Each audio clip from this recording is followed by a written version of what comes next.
Okay, continuing this thought. I had to grab baby because he was hungry and give him a quick feeding, but where did I leave off? What was I thinking about? Oh, yes. So I look and I'm like, these are teeth. These are teeth. And so then I show them to, I try to take a picture because, of course, he's being all fidgety and wouldn't let me see. So I take a couple pictures and I send them to a friend of mine, my sister friend, who has 3 kids. And I was like, am I crazy or are these teeth? And she was like, them is teethuses, okay? And so I sent to my doctor and I'm like, I think these are teeth. Like, is that okay? Because he's 3 months old and he's premature. Like, how is he growing teeth already? Right? So the point of the story, though, is not like the medical miracle and just life miracle that he is. But the point of the story is I continue to process just life, this life journey, and the journey from Ghana to here to give birth to him. And then he's here and he's 3 months old and he came 2 months early and he's made it past his due date. Like, and now you're telling me that at 3 months he's growing, his first teeth are coming in. I have so many emotions from just awe, in awe of this darling little baby of mine. And excited about his growth, considering how he came into the world. And then also deep sadness that his dad doesn't get to experience these things. And so much of it is because of racism. God, I wish his dad could be here.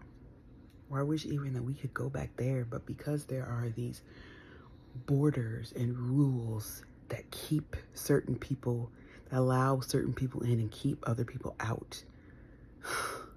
I mean, the ancestors, the descendants of people alive today in West Africa, in Ghana, those descendants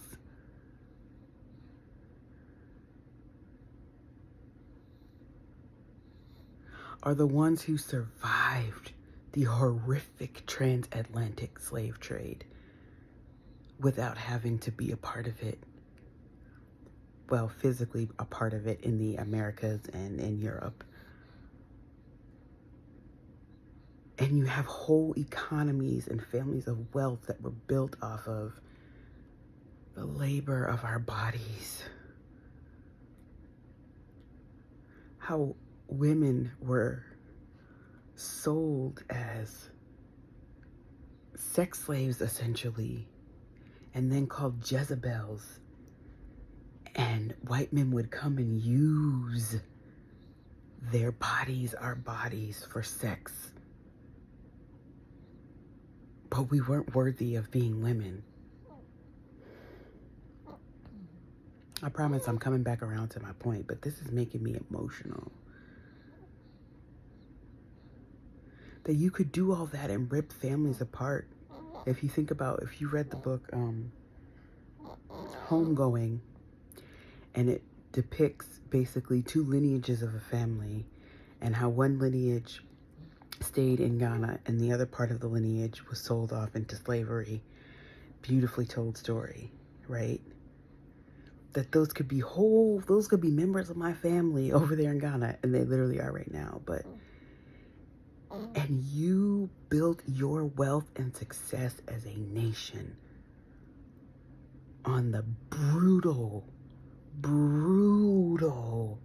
use of our bodies as labor and for entertainment and sexual pleasure and desire.